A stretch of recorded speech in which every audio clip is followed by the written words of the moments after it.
Listening to Coffee with Kenobi, you are, with Dan Z and Corey Clubb, the podcast you're looking for. This is, yes. For an entire generation, people have experienced Star Wars the only way it's been possible, on the TV screen. But if you've only seen it this way, you haven't seen it at all. This is the podcast you're looking for. We've been waiting for you. The force is strong here, even stronger than the coffee. Welcome to Coffee with Kenobi. Here are your hosts, Dan Z and Corey Clubb. Hello, this is Corey Clubb, and welcome to show number 32 of Coffee with Kenobi, a Star Wars podcast that analyzes their favorite saga in a whole new way. With me is my good friend and co-host, Dan Z. Hello, everybody. We had a great time sharing our fandom with Skywalking Through Neverland on show number 65. We talked about podcasting, our history with Star Wars and Disney, Star Wars in the classroom, and much more. It was a really fun discussion we hope you will enjoy. As we get closer to the end of Season 1 of Rebels, be sure to listen to Rebels Reactions as we break down and dissect every episode of this amazing series. In today's show, our wives, Deanna Z and Hollie Clubb, join us to discuss Star Wars and relationships. We have a great time talking with them as we break down this timely topic, just in time for Valentine's Day. These two are understandably our favorite guests, and we hope you will enjoy the conversation as much as we have sharing it with you. We will also discuss casting news for the spin-off films, celebration announcements. We also have the next offering, a Your Espresso Shot with the Bearded Trio, featuring Rob Wainfur. And now, let's see what's brewing in the Star Wars universe this week. Oh, wait. This is interesting. You found something. I'm about to let everyone in on the secret.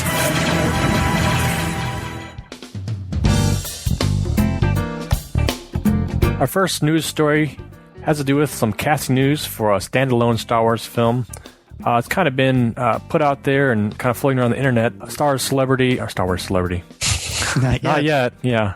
The actress Felicity Jones is set to star in the Star Wars standalone movie that's supposedly coming out after Episode 7 or thereabouts. And this was kind of been floating around for a while. There's a couple other female actresses that were up for this role. Well, we don't know what the role is yet. And I know that the director has been set, Gareth Edwards, who did Godzilla, last year's Godzilla. So but we won't hold that against him. Yeah, it's true. And, they're still trying to play around with the screenwriters. I know that Gary Whitta left the project, and Chris Weitz? Yes. Weitz? Yeah, he's on board for the screenwriter. Now, Felicity Jones, she's been in a couple other movies. Last year, the Oscar-nominated Theory of Everything, which was kind of was it an indie film, or was it like it came out a few months ago, if even that. Was it? Okay, I thought it was December.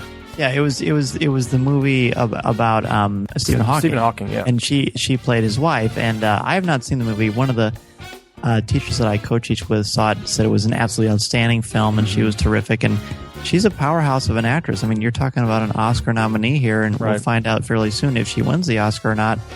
But this is exciting news, of course. It's still something that, as you mentioned earlier, Lucasfilm didn't come out and put on StarWars.com, and we didn't get any press releases about it, but it's on The Hollywood Reporter, and it's reported in Variety, and Steve Sansweet is tweeting it out and writing it on Facebook. So to me, that's about as official as you could hope for. So that's pretty cool. I mean, as you said, we have no idea who she's playing, but we do know that she's in it. So having a strong female lead actress like this is really exciting news. Yeah, I also want to note that the scheduled date for that is December 16th, 2016, which is a year away from Star Wars The Force Awakens. So, I mean, I would assume they're gearing up to start production of some kind. Maybe they'll start announcing some more casting news and possibly a plot line or something like that. So I think the ball's rolling definitely in that corner. So we're definitely going to get a standalone movie, which is, I think, to me, is a little strange. What about you? Just it's the idea of a standalone movie. Really? Mm-hmm. Why do you think it's strange? Just because we've never seen anything like this before? We've never seen like this before. You know, we're used to the Marvel movies, obviously, like Thor or Iron Man, but then obviously Avengers came next, and it's kind of, coming full circle there. Where this is already kind of full circle. I feel like we know, the main characters through the saga, and I kind of want that to like play out first through episodes 7, 8, and 9, and wrap that up. And I want to feel, and then we can go to do some offshoots. But maybe this will intermix some things for the next episodes in the series. So I'm kind of excited, but I'm kind of like, this is kind of a weird feeling. We haven't never had this before as far as a feature film. I think that's an interesting way to look at it. I think the reason, maybe what you're feeling, and I don't know, I'm not a psychologist, but we've never had a standalone film, but it's something that I think the fanboy in each of us, or fangirl in each of us, has been excited about the prospect. I so much, again, equate this to the Marvel theory of how they do things. Mm-hmm. And they have like their major Avengers tentpoles. Then they have like Captain America and Iron Man, and those have become tentpoles sort of in their own right because they're so strong on their own. I think at this point, I don't think it's a bad thing to say that I'm more excited about episode 7 than the first standalone film. But that's because I don't know anything about it. And I know a lot about who's going to be in The Force Awakens. I mean, Luke Skywalker, Han Solo, and Princess Leia. Mm-hmm. What else do you need? So I'm sure that as time gets closer, we'll be like going wild about that as well. But, again, we always, of course, take our wait and see, but cautiously optimistic. I don't even know if we're cautiously optimistic. I mean, we're pretty wild about this stuff, obviously, and as are all of you. So it's going to be fun. It's good to see that they're getting these kind of quality actresses. So on we go. Our second news story could have very easily been the first one because it just happened the day that we were recording this. But we got a ton of exciting Celebration announcements, and, we're getting closer and closer. I think there are 64 days at the time of this recording until Celebration begins. But I got an email, and I'm sure a lot of people did. All you have to do is subscribe. And it said Carrie Fisher will be at Celebration. And then, so that's awesome. Obviously, Princess Leia will be there. Yep. I've pretty much suspected that, but it's great to see. If you go to actually the Star Wars Celebration website, under special guests, here's everybody that's highlighted so far. We've got the whole cast of Rebels. Of course, Steve Bloom, Freddie Prinze Jr., Tia Sakar, Vanessa Marshall, Taylor Gray. They're all going to be there, which we knew. Mm-hmm. And then we've got Dave Filoni, which we knew. And then Anthony Daniels. So that's part of the announcement from today. Also, Kenny Baker. So that's amazing. Really amazing. So you've got that going for you, which is nice. Mm-hmm. Then it also says Official Picks is back for sure. Carrie Fisher will be autographs. Tattoo artists. You mentioned the tattoo artists, the tattoo alley. There's a bunch of talented folks coming in to eke fans up and get their favorite tattoo either finished or, started or whatever the choice may be. But now, Dan, I think it's your chance. We've talked about it numerous times to get that Chopper tattoo. It's on. I think you should. You do. I'm sure you do. Where are you going to get it? Is there going to be a special spot? Yeah, it's hard. Maybe I thought it would be cool to put it on my biceps, the one I flex. Chopper flexes good. Too. I'd like to see it on your cheek, maybe. Mm-hmm. My face, right? Yes. Mm-hmm. Oh, who knows what will happen at Anaheim, Celebration Anaheim. We are ecstatic. Who knows we'll get tattoos. Dan might get, his face painted like Darth Maul. Who knows? That's more likely to happen than me getting a tattoo. Really? You're a face paint guy. Well, no, it's not that. Well, I'm not a face paint guy either. It's more like, and I have nothing against tattoos. My brother's got tattoos, and I think they're cool. But the thing about pain is it hurts. So I don't think I'm going to do that. Although I wish that I would. Does that make any sense? Well, it's a credit to all these talented folks. I mean, if I had the cash and I had the time, I would definitely do it. But well, you'll have the time. We could probably raise the money so you can put your money where special your fund. And of course, this little thing I like to call the podcast stage. How about that, man? Yeah. Go ahead. It's still kind of resonating with me a little bit. Sinking in that we're part of this whole thing, and. The fun part is now, today was the day, as the time of this recording, where we got to see the schedule for everybody. Like, we knew we were going to be there, and we were incredibly blessed and happy, and we mentioned that before, as you mentioned. Mm-hmm. But we're the first one going. Right. Yeah, we're the first one, Thursday, April 16th. Like, of all of them. And it's not because of anything that we did or didn't do. It's random. Literally, according to everything that we've been told and what's been put on all the websites, it was a random selection. But what that means is that now I sound like I'm freaking out, but I'm not freaking out. I'm really excited about it. The funniest thing I can say is I said, Corey, we are in a post on StarWars.com that where Carrie Fisher is the headline, and then we're included in that same thing, which is pretty wild. And I said, how do you feel about that? And he wrote back 2 words. It said, passed out. Yeah. Yeah, he sent the link, and I was like, I thought it was a link to our own site, but no, lo and behold, it was StarWars.com, official, celebration attendees, and just to, like I said, just some of the cast that'll be there, the iconic cast confirmed to be at Celebration, and us just, thrown in the mix there. Yeah. But not only that, but they showed the whole scheduling of all the other podcasts that'll be involved. A legion of podcasts, fan podcasts, they say here. Just tons of our friends, fellow podcasters, fellow fans. The list goes on and on and on. And to be the first one, it's nerve-wracking. Oh my gosh. Why is it nerve-wracking? I don't know. This is our first time doing a panel of any sorts. I know you and I have been talking literally day to day on little things we want to do or try to get a hold of, and getting everything technical out of the way, getting that prepared, preparing what we want to do on the stage, preparing some surprises, some hopefully all kinds of fun guests, and just trying to get things in some kind of order, and now that we're going first, it's almost like, the teachers gave a pop quiz and they had said you had to read your answers at the front of the class. So it's weird. It's awfully exciting as well. So I can't say enough. It's going to be a wild day. And really, it's not like we have some super secret that we can't share with everybody or don't want to share. If there's anything that we're playing this pretty close to the vest, it's because we don't want to mention we're going to do these awesome things, and then they don't happen. Right. Yeah. And not really because of our will or desire or the work we're putting into it, because we're certainly doing our best.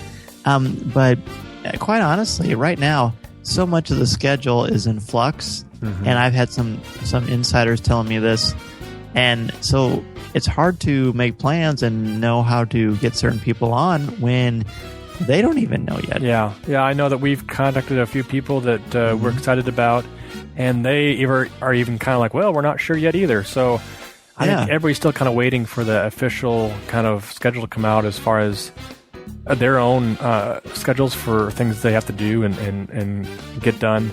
And we certainly want to keep that in perspective too. I mean, everybody's there to have a good time, as are we. So we wouldn't want to take away from anybody else's time there at Celebration, and definitely want to boost them. So whatever happens is going to happen, and we're excited for just being involved. So and it is fair to say that if things work out the way that Corey and I have planned, it's going to be awesome. It's going to be a lot of fun. Yeah. And, it's going to be fun no matter what, because we get to share our love of podcasting with everybody live.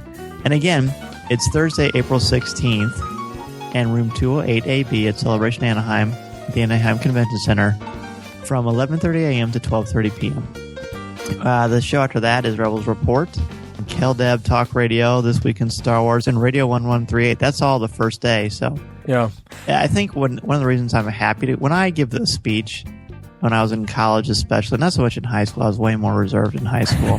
Actually, I was more of like a goofball. I know that's hard to imagine. But when I was in college, whenever I had to give speeches, I always wanted to go first. And there were a couple of reasons, but one of the reasons is I wanted to just do it, get it out of the way, and just sit back and enjoy everybody else's. And you also, there's a part of you that likes to just set a precedence for yourself. And you're not competing against other people. It's more like you want to be the best version of you. And there's so many amazing podcasts that are going to be on this stage that we're in awe of, and we're going to learn so much from just taking in their shows and seeing the things that they do. And that's pretty cool. So, again, very exciting. Please, we have on our Facebook Coffee with Kenobi page, we made an event for it. And right now, I got to be honest, it's looking a little anemic. So there will be a lot of crickets in the room if we don't get more people to sign up. And this is just sort of one of those things where, it's hard. People are very busy. So if you are going to Celebration and you're listening to the show, boy, would we love to meet you and have you be a part of the action. And as you mentioned, we've got some cool giveaways and ideas that are going to happen too. And we're still working on T-shirts. Absolutely. Mm-hmm. Yeah, we hit a bit of a snag, but we're trying to work that out through some other channels. And like you said, jump on Facebook. Push the going button on our Facebook podcasting stage page, and let us know you're going, so we can kind of get some figures in our head, maybe, and some other plot points, and who's going to be there, and who we can say hi to, and just kind of get names on the list, and just get relatively just some thoughts on our own mind to be able to put some things together that just a relative idea of, so we're not scatterbrained. Are we scatterbrained enough as it is? Maybe. Who knows? Speak for yourself. Oh, okay.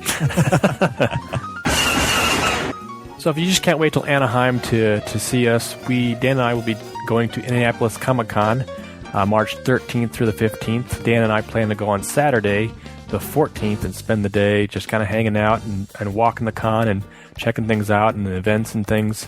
The biggest draw here for us is Carrie Fisher's going to be there. She'll be there Saturday and Sunday. We're hoping to get in and meet her. It'll be a lot of fun. And she's going to be a huge attraction to this, as are tons of other. They got a huge list of giant people from Lord of the Rings, Game of Thrones, Doctor Who, tons of comic stuff, tons of anime stuff. So you guys are into any of that stuff, and you live in the area, check it out. A lot of comic creators, guest creators. I want to check some of these guys out. I haven't been to Comic-Con in any sorts for a number of years now myself, so I'm excited to do it. And we've never been to a comic book convention together. Right. No, we've never been to a comic book convention together. Isn't that funny? I guess we went to that movie premiere, but other than that, nothing. Another big draw, too, is that as Roxy the Rancor will be there. I know, that's going to be really fun.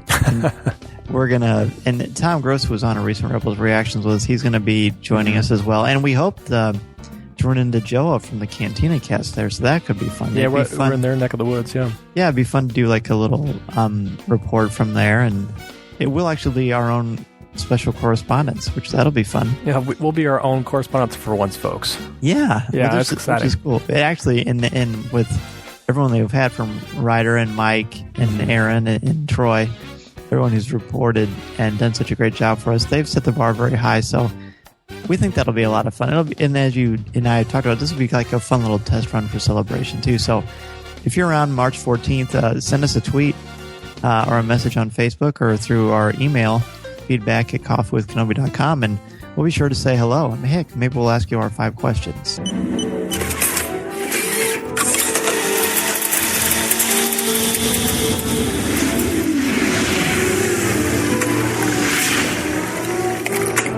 And now, your Espresso Shot with the Bearded Trio. Hi everybody, Rob Wainfur here from the Bearded Trio, bringing your Espresso Shot with the Bearded Trio. The latest news on Steven Spielberg, George Lucas and John Williams. And let's get straight into the news.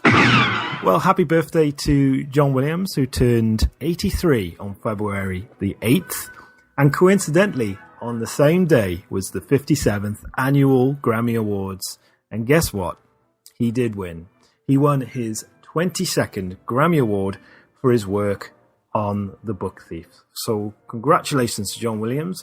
A great birthday present. And if you've not checked out the soundtrack to The Book Thief, then I strongly recommend you do. It's a fantastic soundtrack. So congratulations and happy birthday, John Williams. Now, last year, Universal Studios Home Entertainment released the Steven Spielberg Director's Collection. Now, in the collection, we saw 4 films that had never been released on Blu-ray before. Those films were 1941, Always, The Excellent Duel, and Sugarland Express. Now, if you missed out on the collection, then fear not, because these 4 films are being released individually on Blu-ray for the first time. They will hit the shelves and electronic shelves on May the 5th. And they've all got DTS 5.1 and 1080p as well, packed with extras as well. So there we go. If you want to complete your Spielberg collection, 4 films that have never been released before on Blu-ray. 1941, Always, Duel, and Sugarland Express. Now, Now, the Bearded Trio were pleased to officially announce the launch of George Lucas' Rise of an Empire graphic novel from Blue Water Comics.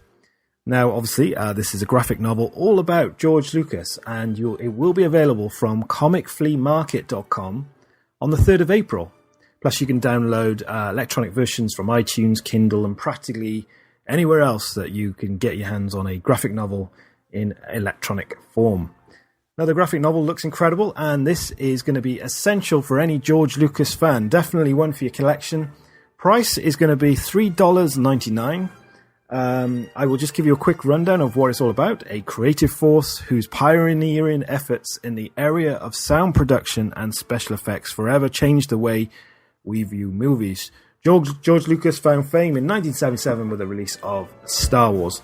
Read the story behind the master filmmaker that shaped geek culture for generations. So there you go. If you head over to the Bearded Trio, I'll put a link in the show notes. You can see some snippets from the graphic novel, plus an exclusive look at a variant cover for George Lucas' Rise of an Empire, available from 3rd of April. Now, I thought I'd just make you aware of a new Kickstarter campaign by the clever people who brought us Steven Spielberg and the Return to Film School. Now, the new campaign is called Star Trek Wars. You can probably guess what this is going to be about. Basically, it's a battle between Star Trek and Star Wars. I'll just read the quick synopsis for you. After 40 years, George Lucas has retired from Star Wars, but is having difficulty letting go. Meanwhile, Star Trek director, who we all know is The Force Awakens director, J.J. Abrams, is cracking under the pressure of carrying on the legacy of Star Wars 7. As the rivalry builds between these moguls of space film history, the battle of Star Trek versus Star Wars will finally be decided once and for all. Now, this is a Kickstarter campaign, and it's currently going on, but they need your help, so I'll put the link to the campaign in the show notes. Head over there and give them your support. You can donate anything from a couple of bucks to as much as you want, and they're also looking for extras to appear in this 20-minute comedy. So look out for that one. If you like the sound of it, be sure to head over to the Kickstarter campaign. Star Trek Wars.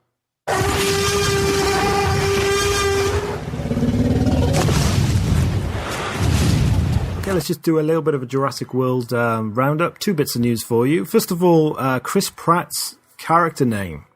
Well, we knew what his first name was, which was Owen, but now the official Jurassic World Twitter account has revealed his full name, and his full name will be Owen Grady. Also revealed is a new character called Vic Hoskins. Now, Vic Hoskins will be the head of InGen's private security division. So any visitor to Jurassic World can rest assured that every precaution necessary is being employed to guarantee their safety. I think not. Looking at the trailer, I think Vic Hoskins has had a few bad days. So we go, a little bit of Jurassic World news there for you. Well, that's it for your quick news roundup on Steven Spielberg, George Lucas and John Williams. I hope you enjoyed it. Be sure to check out the website, thebeardedtrio.com. We've got a whole load of things going on. We've got Bearded Trio t-shirts for sale. We've also got an excellent review by Lisa Dallard of Coffee With Kenobi and the Bearded Trio on Strange Magic, which of course is written by George Lucas. We've got an interview with Anthony Ingruber, who will be playing a young Harrison Ford in an upcoming film, and he does an excellent impression of Han Solo, so go and check that out as well, thebeardedtrio.com. Thanks for listening. I will hand you back to the Coffee With Kenobi team. Goodbye.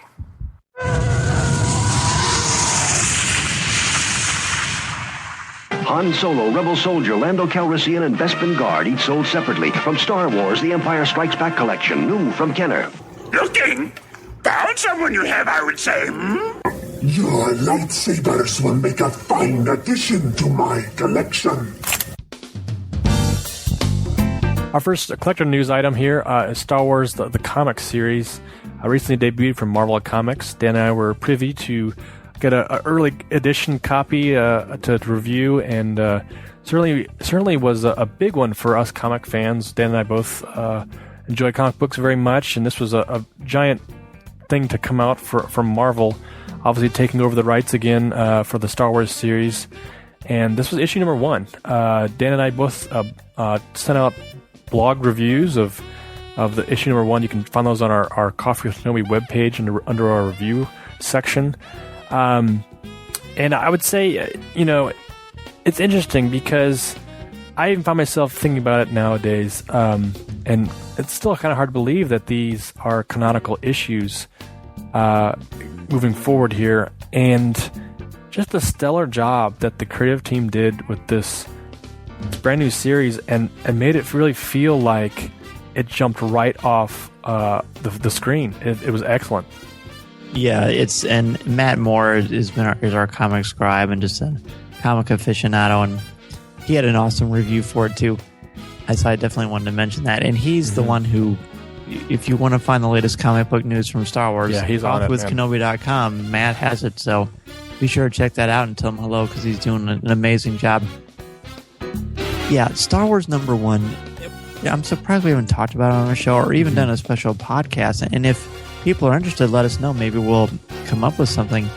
But it literally is the Star Wars fiction that we've been waiting for that wasn't on the silver screen, I think, of all time. Honestly, that's how strongly I feel about it. It translates really well. Yes, the voices of each character were so incredible. John Cassaday's art, phenomenal. I mean, he's amazing too. The voice of these characters, as I mentioned before, it's just, I can't get over how fantastic it was. I don't really want to necessarily talk spoilers here, although it's been a month. I'm assuming that if you're listening to the show that you've read number 1. But I guess there's some interesting things happen. I mean, I don't know that I want to violate our spoiler policy. We can take a pause here if folks want to fast forward or I do want to talk about it because it's so fascinating. True. I even think, all right, that's fair. All right, you want to do that? Okay. Yeah, fast forward about, I guess, 5 minutes, everybody, and we'll see you on the other side. Go ahead, Corey. Tell me. Yeah, just from the opening page here, I didn't know what to expect with this. And in my review, I kind of talked about just being wary about this translation to the comics page because there's so much you can and can't do. You don't have a voice, obviously, as far as an audio to be able to translate, the mannerisms of speech. So, but to do that in a comic book and from panel to panel, like you said, John Cassaday's artwork is incredible. It really is. He was a perfect pick for this.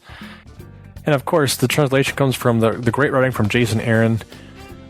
It's exquisite, like we said earlier. The characters come so fluidly through their speech, and they're off the balloon bubbles.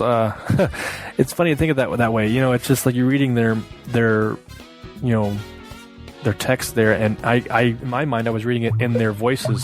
Seeing them say these things, and it was incredible. It was great. It was incredible. It literally like pulse pounding and obviously we know that all these characters are going to make it because we know Empire Strikes Back and Jedi and The Force Awakens and on and on. But I found it like very intense. Yes. And like you said, we were fortunate that Marvel sent us some review copies. So when you're looking at these digitally, at least I was looking at it on my Mac, and you can change if you want to do one full screen or 2 pages. So I did 2 pages so it would feel more like a comic, an actual comic. And then just the opening thing has the crawl, and you can just hear the Star Wars booming, the sound of John Williams' score. And it has the opening crawl. And just the entrance of Leia and Han and the way they kick butt, Yes. break onto the scene. And then let's just fast forward a little bit. There's some interesting things with dismemberment, and I really think we should do almost like a Clone Wars or Rebels reactions on these issues because they're pretty electric. But the ending panel is the stunner. And again, if you are spoiler weary, please don't listen to the next few minutes of this. But Vader and Luke have a confrontation, or they're going to have a confrontation at the end of issue 1. And this raises all kinds of questions. We always were under the impression that the first time they meet face to face is an Empire on Cloud City. Yeah, it seems like. But go ahead. Not necessarily. And at the time of this recording, I've read issue number 2, and Corey hasn't. Yeah, so I'm not going to say anything. Yeah, it was bittersweet the end of that comic because they did meet, and my thought was always they always met on the Cloud City and had the duel, but if you think about it, the way they engage each other is not necessarily. I even think back. I was like, is this not their first time meeting? Obviously now it's not. This is maybe their second or third or fourth time. I don't know. I hope almost not. Canonical. Yeah, I mean, it is. We know that. Well, we used the second, third, or fourth time. We've only seen one time. We don't know. That's true. We don't. It just seems so. I don't know. It seems weird. Like, I guess that makes sense. I mean, it makes sense. It does make sense, though. So, I guess they could have met along the way in between Star Wars and Empire. You know what bothered me more than that? What's that? Was seeing AT-ATs. Really? I feel like the AT-ATs should wait until Empire. I know that's well, that's how we first. That's how we first see them, though. That's that childhood memory of going, oh my gosh, those things are huge, and you see them on screen, you see their scale. Now you see them in comics, you're like, wait a minute, this isn't Empire. This is it's precursor to Empire. But the other thing too is, I thought it was really cool. Spoiler alert as well. Chewbacca's got a sniper rifle ready to blow Vader's head off. Oh, was that cool? That was so awesome. And the way the panels are, like the way the lightsaber blade moves. Yes. Oh my gosh. And deflects it, and Leia's like, get rid of him. Mm-hmm. Get rid of him. Yeah. Because he's, one of the people responsible for blowing up her planet. And so that was powerful. There's some powerful character stuff here. This is, if you're in any way, shape, or form on the fence about this comic and the fact that it's canonical, number one is a must read. It's a must read for Star Wars fans, I say. And I want to say too, they do the droids justice as well. Yeah, they are just as vibrant on the page here as they are on the screen. Yeah, down to the characterizations of C-3PO and just struggling as he does, and then R2-D2 just jumping into action. So it's. And 3PO, I think, has a more authentic voice in here than he does in the prequels. It seems more like authentic, old school 3PO to me. Yes, I agree with that. Just the right amount of timidness, bristling, but not annoying. Just on the cusp, but still has enough to make him charming. That's what he's there for, just to play that role. He's charming, and he pushes the envelope and of what people will be put off by. And I thought that Jason Aaron, man, I didn't really know much of Aaron's work before this, but phenomenal stuff. Check it out. The other thing too is let us know what you guys think of the series so far. Yeah. And if you want us to go into more let us know if you want more detail. Do you want us to do like a mini session on this? Because this is something we're passionate about as comic fans and Star Wars fans, and let us know. Definitely check us out on Facebook or send us a message on Twitter. We'll let you see what you think. Another quick little collector's news information for you. The Celebration app is live on iOS devices and Android, and this is something where, again, Jedi News UK always bringing all the great information, but it's a beautiful little app. It's very similar to when you go to education conferences, a lot of conferences now. Instead of giving you giant pieces of paper, everything is digital, of course. So you can pull it up and you can make schedules of what you want to see, and it's got a thing for the store and all kinds of stuff. At this point, it's pretty bare because, as we mentioned earlier, the schedule has not been announced yet, but you've got sections for everything. And of course, when you're in there, make sure to schedule that you want to see the Coffee with Kenobi podcasting experience, right? Yeah, exactly. That'll be fun. This is definitely high tech. Like you said, this is cool to be able to carry this around and refer to it, as you're walking through the con, and if you're looking up guests and panels and whatnot and exhibitors, it's got everything on here to kind of format your schedule and get it going. This is a neat little application. I'm glad they put it together. It's a lot of fun. And it reinforces, the artwork that we talked about earlier, too, in an earlier show. Yes. It's got that vibe. Artwork. So, very cool. Hi, this is Deanna Z. And Hollie Clubb, and you're listening to Coffee with Kenobi. with Dan Z and Corey Clubb. This is the podcast you're looking for.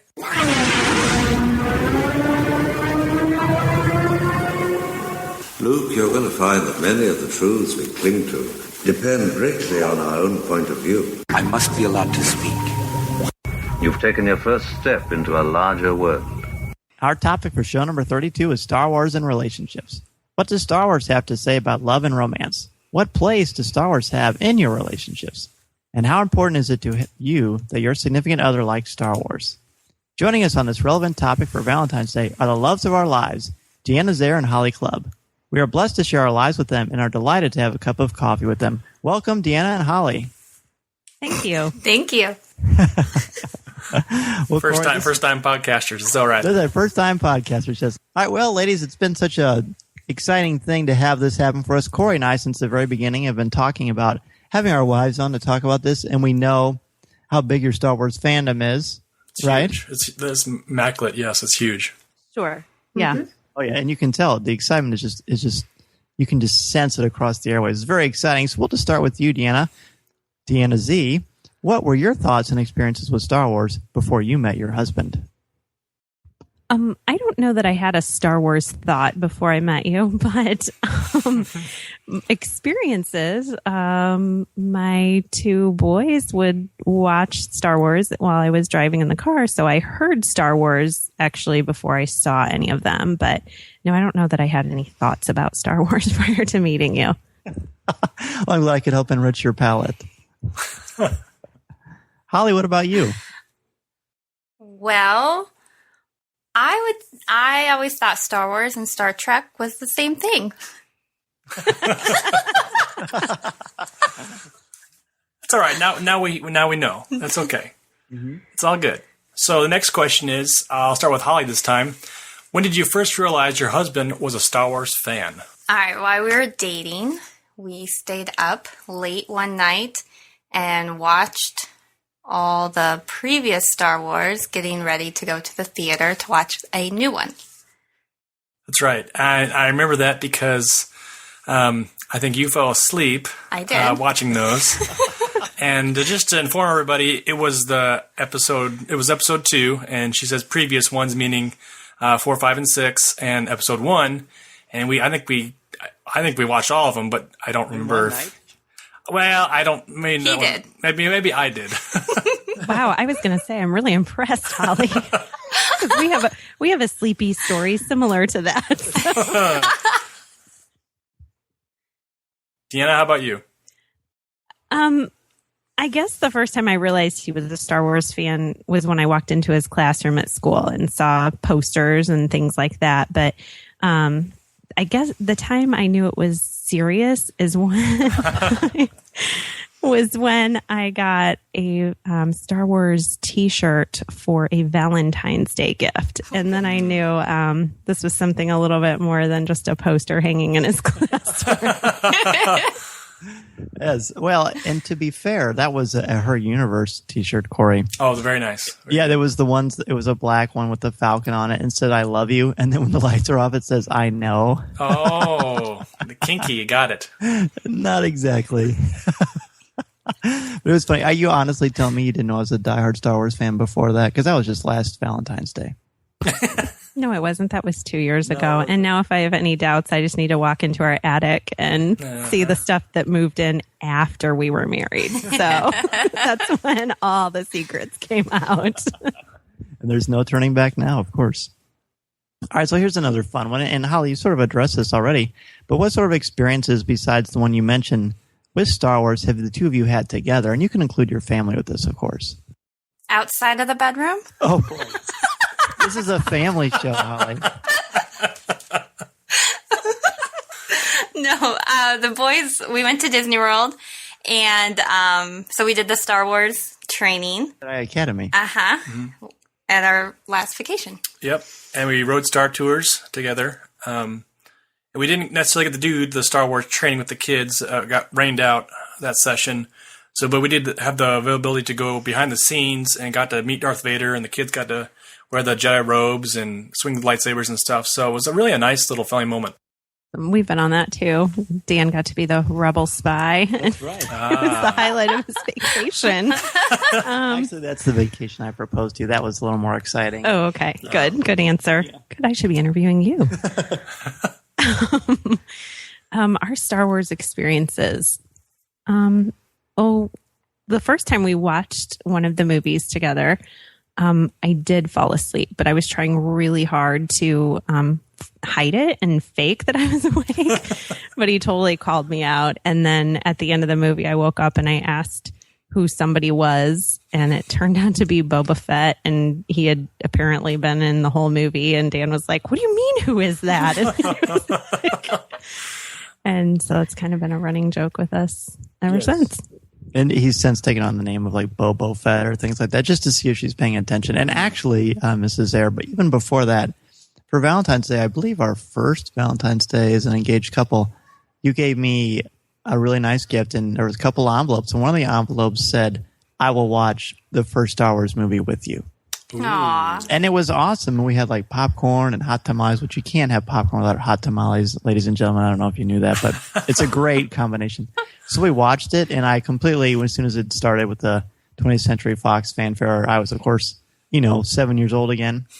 And I think she had more fun watching me watch it than she actually did watching it. But it was cool because I feel like you were paying attention for that one. You're thinking of The Empire Strikes Back. That's your other memory. We didn't know who Boba Fett was. And then when that was over, I asked her if you liked it, and you said what? I don't remember. I mean, I'm sure I said yes. She said yes, everybody. Woo! And we did actually go together to see Phantom Menace in 3D, and took her the first night I went out. And I think there was a part that you were sort of falling asleep, but it was during the very ridiculously long extended pod race opening, so I was okay with her falling asleep then. And at the end, when Qui-Gon, spoiler alert, gets killed, she looked over at me really surprised, and I thought, oh, this is cool. She's really into this. So that was a fun little memory, too. Yeah, so what we've learned is I'm tired all the time. So nothing against Star Wars, just anytime I sit still, apparently. So... Well, you're a very busy young lady. Okay, the next question. On a scale from 1 to 10, 1 being not at all, 10 being you want to make a Star Wars podcast, how would you rate your Star Wars fandom? Deanna? Well, I wouldn't want to make a Star Wars podcast because how could you compete with this one, right? Please. So I would have to go. I don't know. I would probably have to say between a 3 and a 4. Wow, I like it, and I like it mostly because it makes Dan so happy, and the kids like it, and I like watching them enjoy it.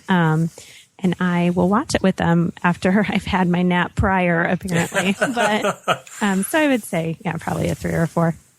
I'm impressed. I'm impressed, Deanna. Holly, what about you? I would have to go with a 1. It's okay. I still love her. Honesty. Honesty is the crux of all relationships. Yes.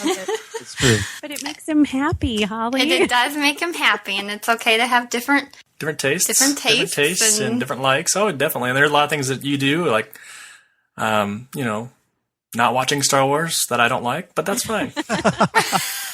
It's all fair. It's all fair love war in Star Wars, isn't it? Yes. All right, so I'm having this young lady next to me is really distracting, so I'm having a hard time keeping track of what question we're on. We're number 5. Number 5. Okay, yes. So that's me. All right, so Holly, we'll throw it back your way. How do your children feel about Star Wars? Our kids, especially our boys, love Star Wars. They think it's awesome, and it's probably because their dad thinks it's awesome, and they want to be like their dad. So they enjoy it, and it's nice to have Corey and the boys be able to enjoy that together and experience that hobby together. Yeah, it's definitely grown in the last 3 years, I would say, because the kids have gotten older, and obviously there's new experiences. They watched the Clone Wars on Netflix, and they watched the new Star Wars Rebels show. So they've really gotten to experience it, as they've gotten older now, and now there's kind of a little bit more content for them that's kind of age appropriate. And their daddy is a big Star Wars guy on iTunes. Yes, yeah, they actually were jealous tonight that Mom was getting on the podcast and they weren't. I think for our kids, it's they like it a lot. And Peyton was how old? 11 when you met him, and Parker was 9. So they had already seen all of the Star Wars movies, and they got to like enjoy them in a different way through Dan's eyes and see it, from a different perspective. So that was cool. And then with Mason, I mean, he's 19 months old and he has every Star Wars toy known to man and already says Star Wars. And so I think I'm in for something a little bit more intense with him, but yeah, they like it. And it's a good way for them to bond and see the movies together. Yeah. And I've mentioned this before on earlier shows, but I always enjoyed watching the Clone Wars. And then when I met Deanna and the boys, it just brought it to a whole different level for me, because I got to every night when that Clone Wars came on, or Saturday afternoons when it was first on like that. When the three of us watched, I'm thinking particularly of the Mortis trilogy because it led to some interesting discussions. That was really a complete game changer for me, because the brilliance of George Lucas is how he keeps reinventing the saga for different generations. So, as Deanna mentioned, you get to enjoy it, and then you get to enjoy it through the eyes of your kids. And that's really special. And like Deanna said, Mason's certainly going to have a nice, steady diet of Star Wars. But to be fair and to be completely honest, I want him to be able to make those choices on his own. So if he ends up not liking it, at least my co-host Corey still does. A little part of you dies, I guess, maybe. It's like a million Bothans cried out in terror. Yeah, that's right. I just mixed 2 lines together. Very good. You did. Nice. All right, next question. How has your opinion of Star Wars changed or modified over the years, Holly? Well, I know that Star Trek and Star Wars are 2 different things now. She just found that out tonight. That was a big progress tonight. Yes. Yeah, I don't know. I don't know. That was a good answer. I think how can you get any better than that? She's plateaued. So that's a good moderation, folks. I mean, you're not going up, you're not going down, you're staying the same, and that's okay. I think that's good enough for me. Did you say a plateau is moderation? Yes. Okay. You're plateauing about something. Yes. Okay. We edit this, right? I know. A steady line. How is that not a plateau? And you come to you come to a certain point and you plateau on something. That's true. You're like even keeled. That's true. Yeah. Even keeled. I like that. Yeah. That's exactly right. For me, how my opinion has changed or modified? Yeah. From when you first met me till now. Now, there are times when you feel like a Star Wars widow, am I right? Oh, yeah, sometimes, but that's okay. We all need our alone time. I don't know. I guess you still think that I don't completely understand it when I asked you the other day if with the podcast, are you ever going to run out of things to talk about? Because it's just, so many things that you can, and he looked at me like, who are you? Am I married? I have so much work to do with you. And he gave me some long-winded answer, and I smiled and nodded, and that's it. But I don't know. As long as you didn't fall asleep while you talked. That's right, exactly. I was fully awake the entire time. Progress. Completely cognizant. No, I think that, and I actually love when you ask me questions like that. There's nothing more fun for me when it comes to the stuff with Deanna and experiencing Star Wars as when she asks me like legitimate, sincere questions about different characters or who's related to who or things like that. And she's looking at me now like, what? But I promise you those things have actually happened. I remember them when we watched the movies together, and it's very entertaining for me. It's fun. Apparently I talk in my sleep too. You were lucid. I promise. Holly, what about you? All right, we already asked you, didn't we? We did. I gave a very dole out answer. Brief. You know what? Brief and quick. Corey can totally back this up. We have interviewed people from the films, that from Lucasfilm, other podcasts, and this is the most tongue-tied I've ever been in an interview. Really? Isn't that crazy? Yeah, it's interesting because it's a different kind of conversation. It is a different kind of person. So it's a different kind of person. We still got it, Holly. Yeah, we do. You still got it. All right, our last question, ladies. It looks like your coffee's getting a little empty, and I'm suspecting that maybe you're ready to tip the waitress and call it an evening. And we're very excited. This has been really fun. Last thing, and this is somewhat of a serious question. What advice do you have for someone who is in a relationship with a Star Wars fan when they do not share the same interest. And quite honestly, this could be anything, whether it be football, Star Wars, particular types of films, whatever. What kind of advice do you have for someone out there who's in a relationship and you don't have the same commonalities and the same interests? Deanna, we'll start with you. Okay, I think that's easy. I think it's important for people in a relationship, whether they're married or dating or been together for several years or just getting started. I think it's important to have separate interests and things that you're passionate about. And you can appreciate that about the other person, that they, have those interests and that dedication, but you don't have to be 100% feel the way that they do about it. I mean, there are things that I am passionate about or enjoy that you don't completely understand, but I just think that adds to your relationship and it gives it more depth, and you have other things to talk about and learn from each other, I guess. Very well said. Very well said. Yeah, absolutely. You add different layers. There's so many different layers to a person. Star Wars is just an incredibly small part of who I am, and it's just something that's really fun for me. But there are a lot of things that I love. Oh, yes. Go ahead. Get a really big attic. That's my other advice. Storage container, yes. Right, exactly. There you go. Holly, what about you? Yeah, Star Wars is part of Corey, and I love everything about Corey, and that's just one part of him. And I would say definitely just embrace the geek, because it's fun. Well, it makes me who I am, I guess, right? I mean, it does. I think in any relationship, too, just to add to that, it's a give and take on everything. On everything you go through in life, every encounter you have. It's a couple effort to get through life. I mean, the ups and downs and things. I think if you can be appreciative for those little things, it goes a long way, I think, in those people's eyes, as far as liking, pop culture things or movies or comics or whatever it may be. I feel like,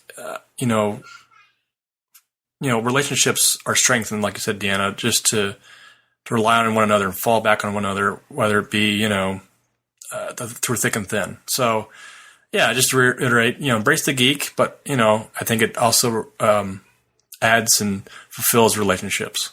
Well said. And I think another important aspect of this, too, which, I mean, I'm sure our listeners know it, and could tell us speak just as well to this as anyone, but there's a time to be excited about your passions, and there's a time to put it in the file cabinet for a little bit and embrace other parts of you too. Be a balanced, well-rounded person. It makes you who you are and enriches you in your life. Put your family first and embrace all parts of your spouse. Some parts you're not going to like as much as others, but together you make the kind of person that is the right person for your children. And that's a lot of fun. That means a lot when you can do that. I mean, I know for a fact, if Deanna were to do a podcast, and this is just me spitballing here, you'd probably do something about lifestyle and culture and in the family, and probably some stuff about watching Bravo on TV. Am I right? Balance, yeah, balance. Mm-hmm. Coffee with the Kardashians. Let's not get crazy. Yes, thank you. Yeah, that's thanks funny. To Deanna, I now have the word cray-cray in my vocabulary. Oh, it's been in my vocabulary for a very long time. Oh, attaboy. All right, so ladies, I know you're both going to love this, but we do have a bit of a surprise for the both of you. It's going to be real quick, real painless, but we've got a little bit of Star Wars trivia for you. Corey's Holly making the same face at the end. Yeah, you got the evil eye, the stink eye going on here. Okay. You know what? And we're going to make this easy. You can answer together. They can team up and confer with one another. Oh, I see what you mean. Okay. Oh, I'm sure that will help. Good thing, Holly. So, Corey, I've turned the screen so she can't see the questions. I don't know. Okay. Oh, that's a good idea. Good idea. Let me do that. You want to ask the first one? Sure. First question. What is the name of the small green teacher that trains Luke Skywalker? I know this one. Yoda. I know that. Yeah, Yoda. I was going to say we could say that one together. In unison. Yes. I was so excited that I knew one, Holly. Bonus points if you can say it backwards. I've got it. Yoda it is. Oh, yeah, that's good. Yeah. All right. Question number 2. Let's see if they're 2 for 2. What color is Luke Skywalker's lightsaber? Green. I know this one too. It's blue. It's green. It's green? They're both right.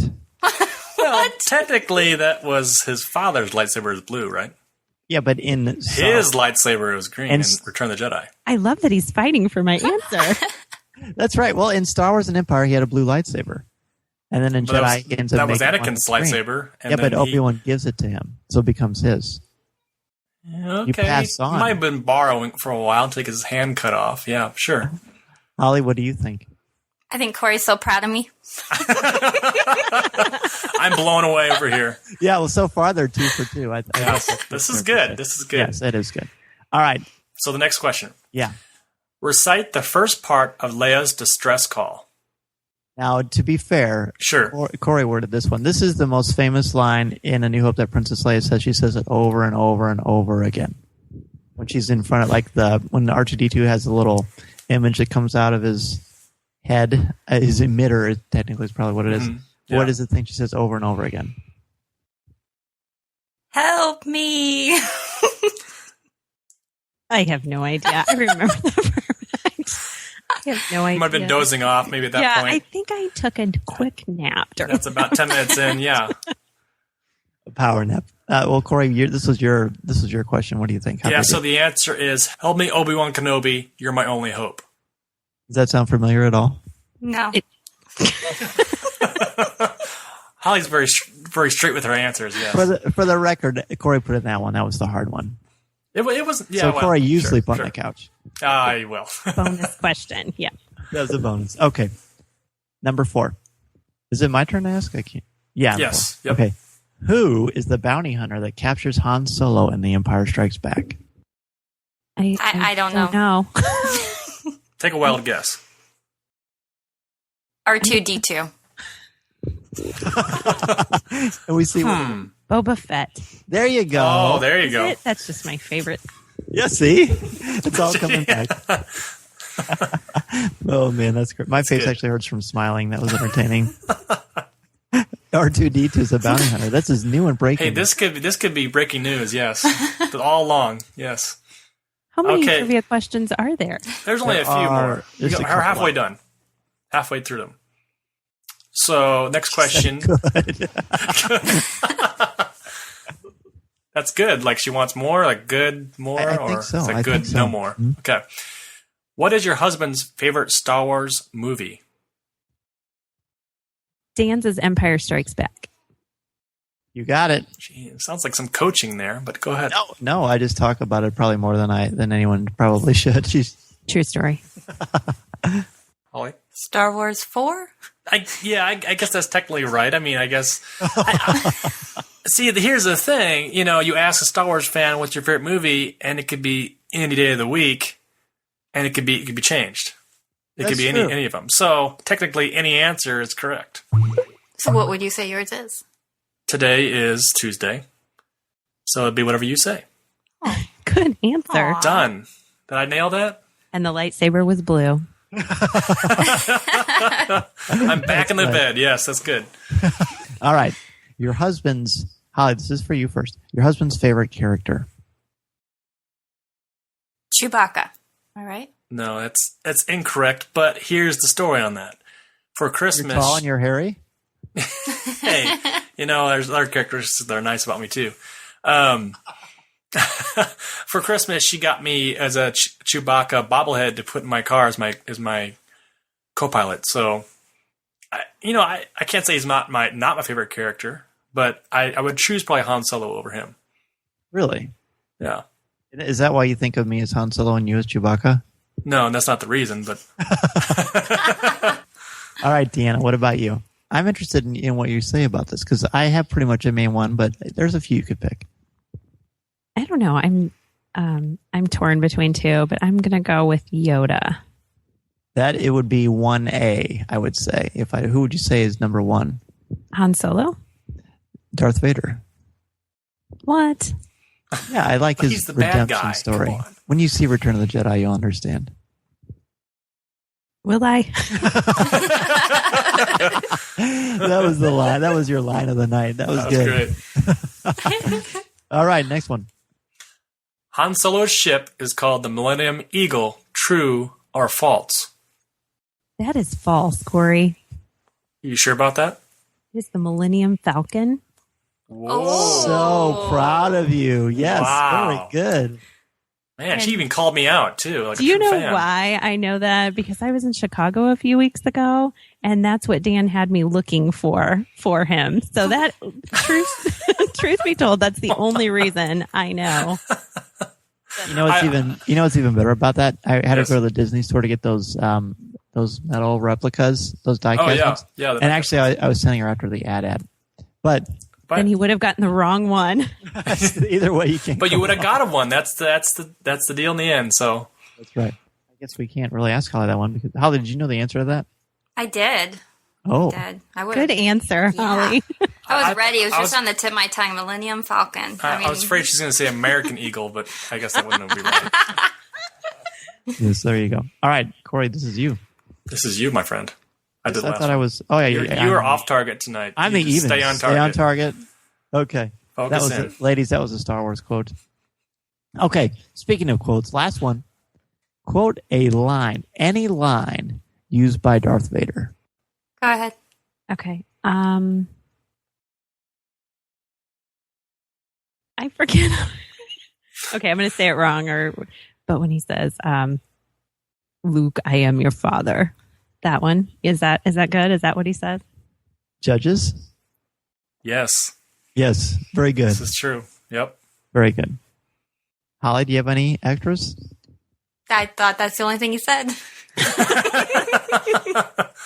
This is probably the most key phrase he's ever said.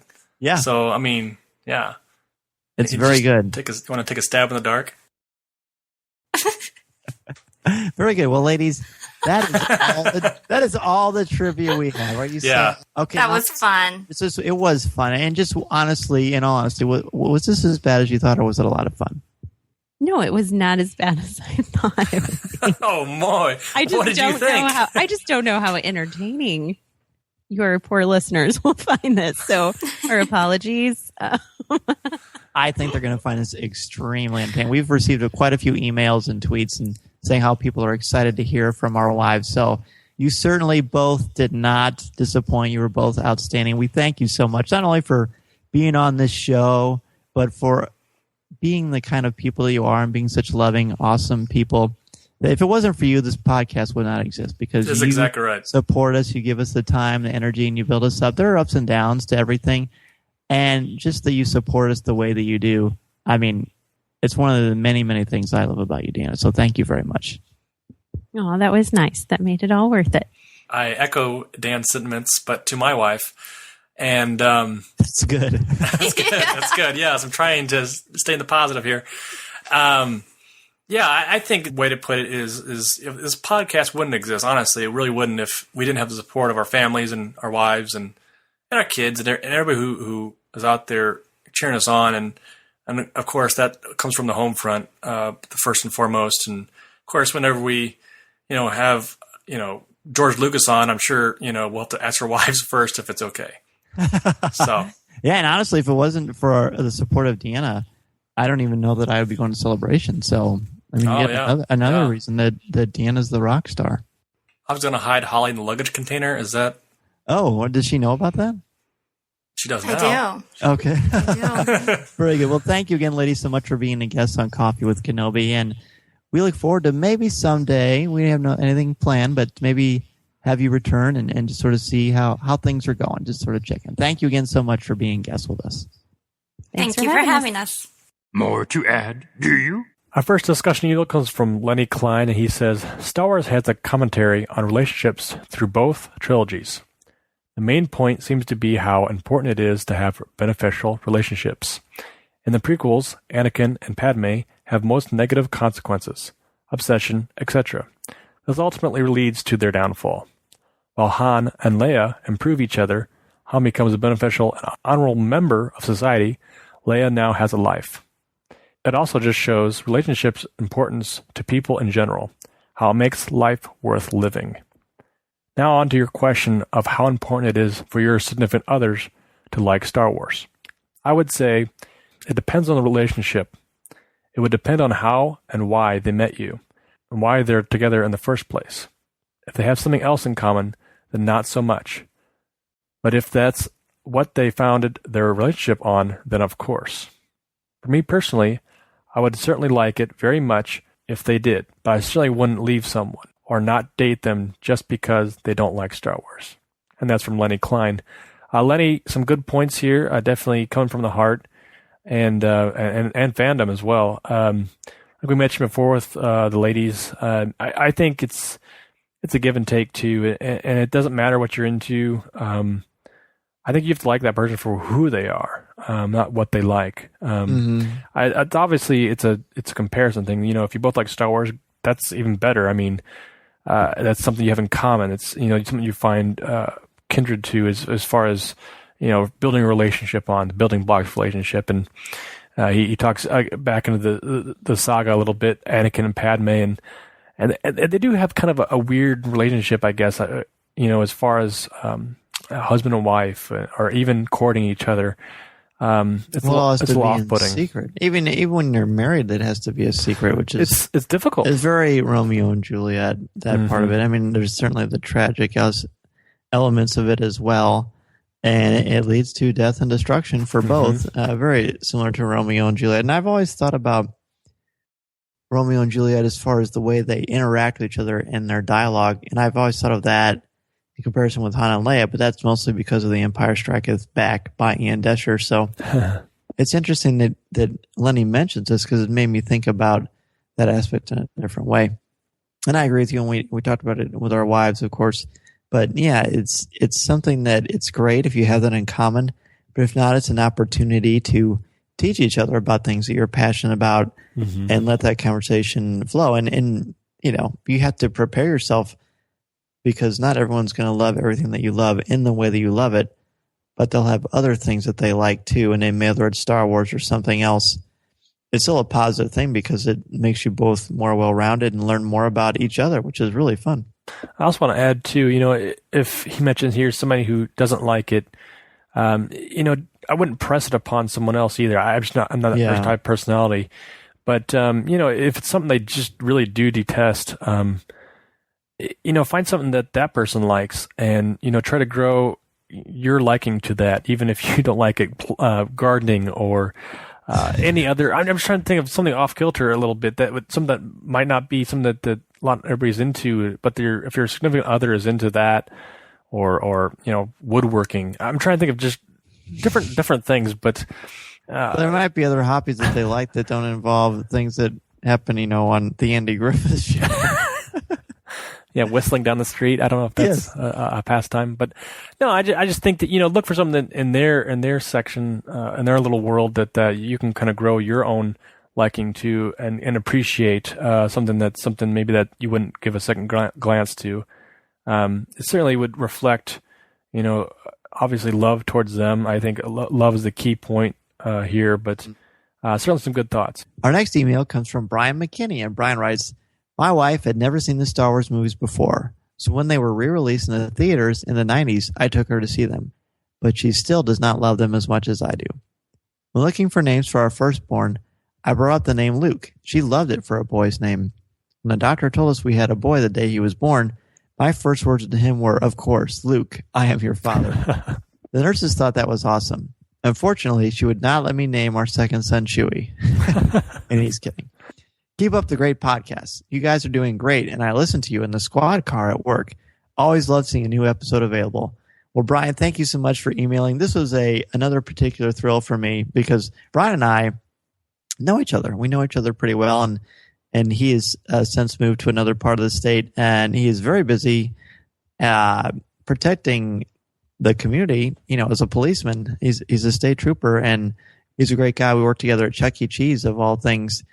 And when I found out that he was listening to our show, I was really flattered and honored by that. And he said he always gets a kick out of hearing us on iTunes and how he listens. So that's really fun. And I can certainly vouch for him talking about he and his wife going to the theaters when the special edition came out in 97, because I was with him.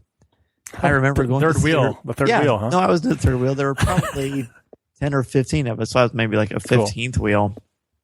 But that's like a clown car.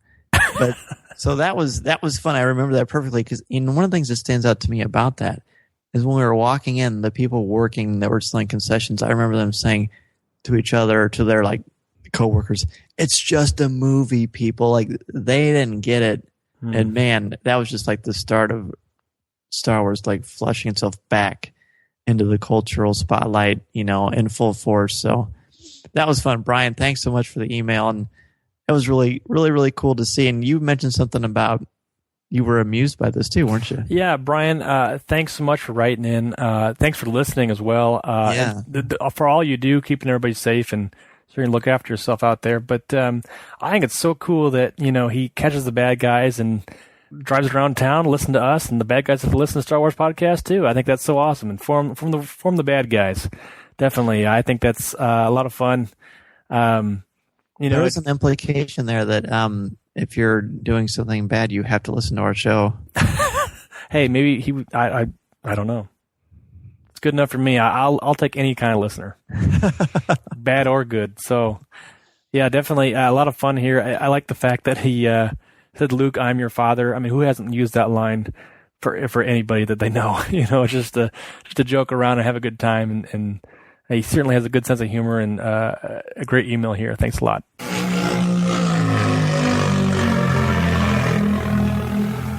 Our topic for show number 33 is the power of social media and Star Wars fandom. What role does social media play in the Star Wars community? How have your experiences in social media impacted your fandom? What burden of responsibility is placed on the individual, and to what extent do we shape the culture through our interactions? Joining us on this topic is author, Twitter aficionado, and Star Wars icon, Bonnie Burton. 300 words or less, be sure to send us an email or MP3, your thoughts, comments, questions, and opinions to feedback@coffeewithkenobi.com. I like the sound of that.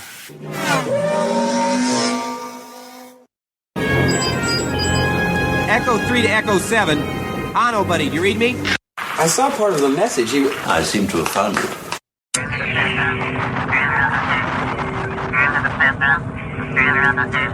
All right, our first email, we were very fortunate. We sent out some stuff on Twitter asking people for their opinions on A New Hope, which, of course, we mentioned on show number 31.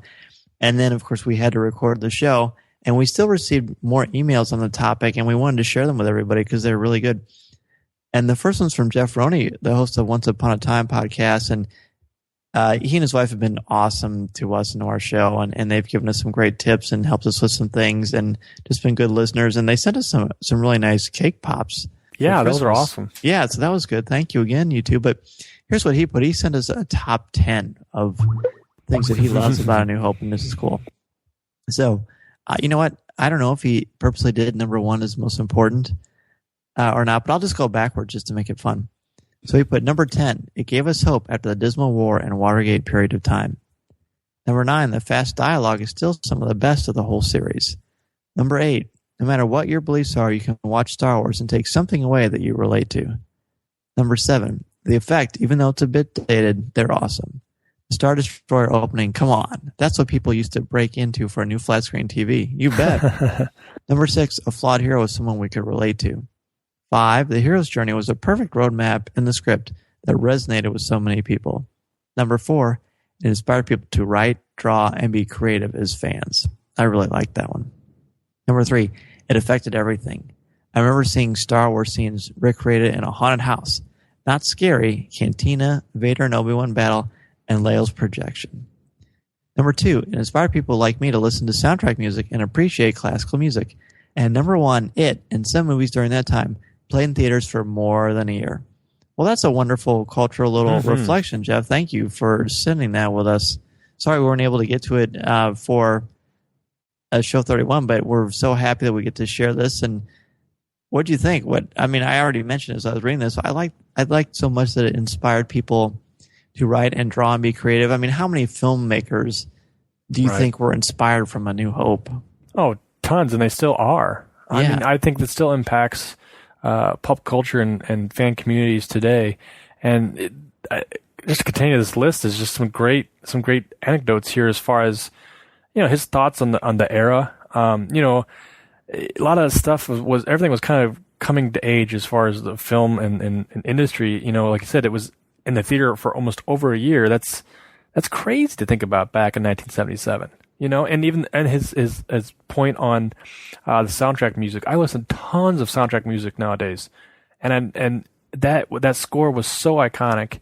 It's left us such a jarring memory in everybody's consciousness of that era. They had to go pick it up. Plus, yeah, I mean, I remember thinking, "Oh man, I'm listening to classical music," and just because it was the Star Wars score, and just hearing that music just makes you think of the scene so specifically and the characters, and then like you use that when you're playing with your action figures, and it was great. Very good stuff, Jeff. Thank you so much for sending it in and for all you do for Coffee with Kenobi.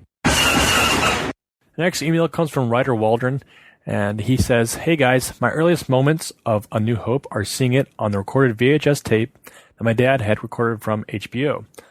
I was 1 year old when it was in theaters, so I don't remember it even though my parents took me. It was a perfect movie when I was a kid because I could always put myself in Luke's position and be the hero of the galaxy. Now that I'm a parent, the movie has changed for me a bit, but I still love it. That's the great thing about Star Wars movies. Now, I love more of the subtleties of A New Hope, such as Obi-Wan telling Luke about his history with Luke's father. Uncle Owen saying he fears for Luke has too much of his father in him. And Han Solo gradually changing throughout the movie. It seems like every piece of dialogue can be analyzed for a deeper meaning and is a lot of fun for me now at this point in my life." And that comes from our good friend Ryder Waldron, who blogs for us. It is just like everybody's memory has these moments that they can relate to, and throughout the years too. I always pick up things too, rewatching it as my kids watch it, and they pick up things as well, and you just learn a little bit more piece of the saga as you watch it as you get older, and you see things you really haven't seen before in a new light. You've seen before, but not in that way, and I think that's so cool. I just can't mention any really other movie in my consciousness in the moment. Maybe another one would be Raiders of the Lost Ark that would be that iconic to me, and obviously is to Ryder and so many people. Well, I love that he brought up when it came out on HBO. There was recently, I think maybe Skywalking Through Neverland put it on their Twitter, because they have a thing where this day in Star Wars history, and it showed the cover of the HBO guide. They used to mail you a little, it's like a miniature size magazine, like a little miniature flat Reader's Digest of the HBO schedule. And it had R2 and 3PO on the cover. I remember seeing that and just my mind exploding that Star Wars was on HBO, even though I had a copy of it that I could watch anytime I wanted to. But just knowing it was on HBO was very exciting to me. Great memories. And Ryder, you're right. And you love it as a kid. And then when you have a child, it just takes on a different meaning too. So you've got multiple ways to enjoy our favorite saga. So pretty fun. Our next email comes from Priest James Worthington, who is also a blogger for Coffee with Kenobi, and he writes, "Luke is masterfully portrayed. As a farm boy brat here, Lucas knew where he was taking the character. He gives an incredible sense of adventure while making us believe that we are capable in ourselves of just as much great things. Come on. Even my 9-year-old tries to reach for the remote using the Force. It hasn't worked yet, and he's still determined to make it happen, as are we all." Well, thank you, James. That was awesome, and I agree. I mean, I personally, not necessarily with A New Hope, but I always think of, when I'm trying to reach for something, I think of Luke hanging from the Wampa cave at the beginning of Empire, trying to get that. But yeah, that hero's journey, being capable of more than what you first realize, is one of the things that we love so much about Star Wars. Yeah, there's been times in my lifetime that I've kind of tried to use the Force. I'll put it out there. Well, everybody does it when you're walking in the grocery store. I still do. Definitely, I still do. Yeah, you just whoosh, the doors slide open and you're Vader, and definitely, and it's so fun. Really? Why do you go to Qui-Gon? Because I just remember him doing it very distinctly with his hand in Phantom Menace. Like he was really. It's Liam Neeson. Liam Neeson. Even Doors don't mess with Liam Neeson. He's kind of like Chuck Norris at this point, isn't he? Oh, that's a good point. I like that. The next email comes from Josh Whitson, and he put the email out to all the best Star Wars podcast. We're humbled to be part of that. And he goes on to say, "I've been wondering for some time if the Sand Trooper was going to get renamed. In Rebels, we see these guys all over the place, nowhere near sand. Instead, looks like the shoulder pads now were just replacement for some type of ranking among stormtroopers. My suspicion was confirmed when I looked at the quote-unquote poster Hasbro put out, which lists what we previously referred to as a Stormtrooper commander. Just a thought there, and that's from Josh Whitson. Thanks, Josh. I get confused in the rankings sometimes too. Even with the Scout Troopers and Elite Troopers and all those guys. I mean, there's so many, I think, sometimes, and obviously got different jobs and things. And we originally see them as sand troopers. I don't know if that orange plate is like a reflective thing to keep the glare off your face in the sand. I don't know. Well, he sent that to us and he sent a picture with it in the email. Mm-hmm. And sure enough, it is mentioned instead of Sand Trooper as a Stormtrooper commander.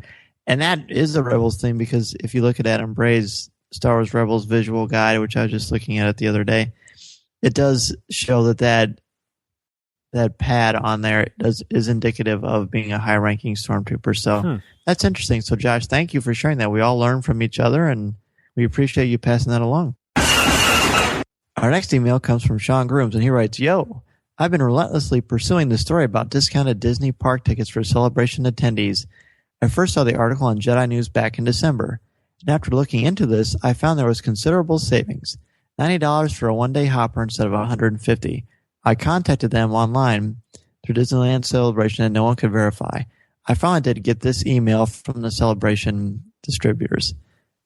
And the email basically says, we're not ready to share this link yet, is what it says. So then he says, I've been keeping my ear to the ground, and you guys mentioned on the podcast. Do you have any more info? Thanks for the awesome content and allowing me to be a part of the fan experience, Sean Grooms. Well, thank you, Sean. If you look at the Star Wars Celebration website right now, and I'm going to pull it up while we're talking about this, there is a link to get tickets, and we'll just go ahead and put that the show notes there. Yeah, in the show notes. But you go through travel. You go to StarWarsCelebration.com, show info, and then travel, and then there's a thing for Disneyland ticket discounts. Now, the day that we're recording this, it says that there's an option to buy the tickets from April 13th. They're good for April 13th through April 24th. So when people are there. And if you click on that and go to the online ticket store, it does give you the option. And that's new, actually. Mm-hmm. It's got a one-day ticket for $89 if you're a convention goer.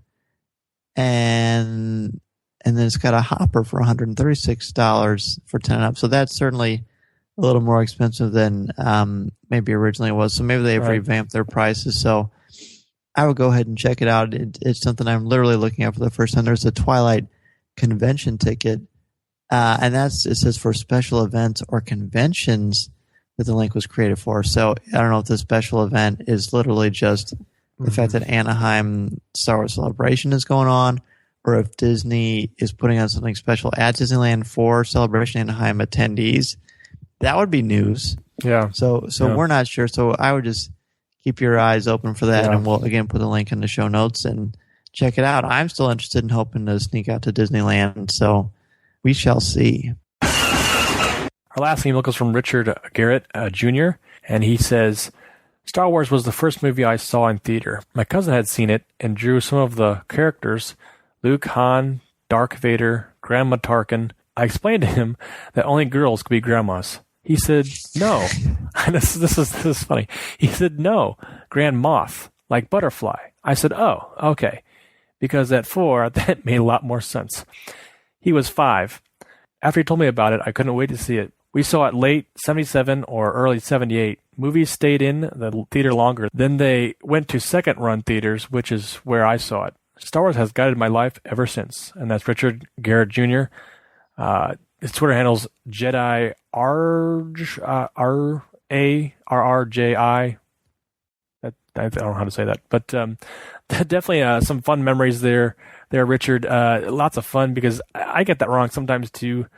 Grand Moff Tarkin, Moff Tarkin. It's I don't know. Sometimes you probably don't say Grandma Tarkin. No, that's hilarious. But what an awesome thing to think about being 4 or 5 and saying that. I mean, that's pretty fantastic. My 3-year-old says Dark Vader. Who doesn't say Dark cool? Vader? Yeah, that's so cool. It's a lot of fun. I like that he sent us this, and he's got a fun Twitter account too. Be sure to check him out. Chewie, get us out of here!